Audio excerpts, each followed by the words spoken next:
Hi friends, welcome to AH times. Friends, ఈరోజు మీ అందరికీ ఈ వీడియోలో ఇప్పుడే వచ్చినటువంటి ఒక ఫ్లాష్ ఇన్ఫర్మేషన్ అప్డేట్ గురించి చెప్పడానికే ఈ యొక్క వీడియోని అయితే చేయడం అయితే జరుగుతుందండి.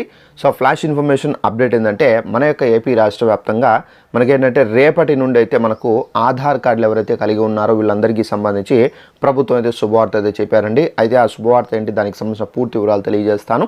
ఈ వీడియో మీకు నచ్చినట్లయితే లైక్ చేసుకోండి. అలాగే ఛానల్ ఎవరైనా సబ్స్క్రైబ్ చేసుకోకుండా వీడియో చూస్తున్న వారు ఉంటే కనుక వెంటనే ఛానల్ కూడా సబ్స్క్రైబ్ చేసుకొని ఫాలో అవుతుండండి. అయితే దీనికి సంబంధించి నోటిఫికేషన్ కూడా అయితే వచ్చింది. ఒకసారి ఆ నోటిఫికేషన్ మీకు చూపించాలి కాబట్టి సో ఆ నోటిఫికేషన్ను ఇక్కడ స్టిక్ చేస్తున్నాను.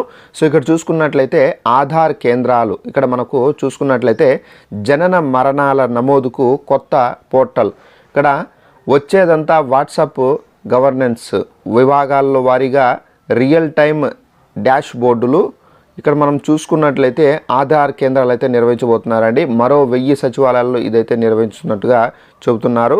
అయితే ఈ ఆధార్ కేంద్రాల్లో మనం ఏమేమి చేసుకోవాలి ఏంటని చూసుకున్నట్లయితే సమర్థవంతమైనటువంటి పాలన అందించే విధంగా రాష్ట్ర ప్రభుత్వాన్ని అన్ని ప్రభుత్వ శాఖల సాంకేతిక విస్తృతంగా వినియోగించుకోవాలని చెప్పేసి ముఖ్యమంత్రి నారా చంద్రబాబు నాయుడు గారు అధికారులకు ఆదేశించారు.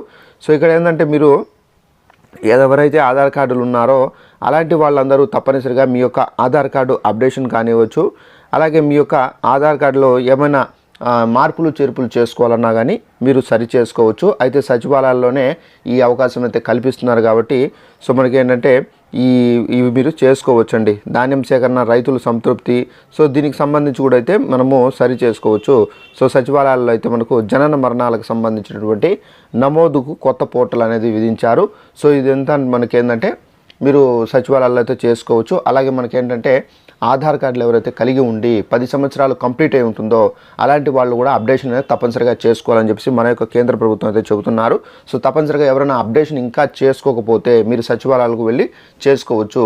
అలాగే మనకేంటంటే ఆధార్ కార్డులు ఉండి ఎవరైనా పొరపాటుగా పేరు స్పెల్లింగ్ మిస్టేక్స్ కానివ్వచ్చు, అడ్రస్ ఏమైనా స్పెల్లింగ్ మిస్టేక్స్ ఉండొచ్చు, అలాగే మనకేంటంటే డేట్ ఆఫ్ బర్త్ ఏమైనా స్పెల్లింగ్ మిస్టేక్ ఉండొచ్చు, అలాంటి వాళ్ళు కూడా సచివాలయాలకు వెళ్ళి మీరు సరి చేసుకోవచ్చండి. సో ఇది చేసుకోవడానికి కూడా అయితే ప్రభుత్వం అయితే మనకు సచివాలయాల్లో అవకాశం అయితే కల్పించారు. సో తప్పనిసరిగా ఎవరైనా ఆధార్ కార్డులు కలిగి ఉండి ఇలాంటి సమస్యలతో సతమతం అవుతుంటే కనుక అందరూ అయితే వెళ్ళి చేసుకోండి. సో ఇదండి మనకు ఉన్నటువంటి ఇన్ఫర్మేషన్. ఈ వీడియో మీకు నచ్చినట్లయితే లైక్ చేసుకోండి. అలాగే ఇన్ఫర్మేషన్ తెలియని వాళ్ళు కూడా షేర్ చేసి వాళ్ళకు కూడా తెలియపరచండి. Thanks for watching this video. All the best.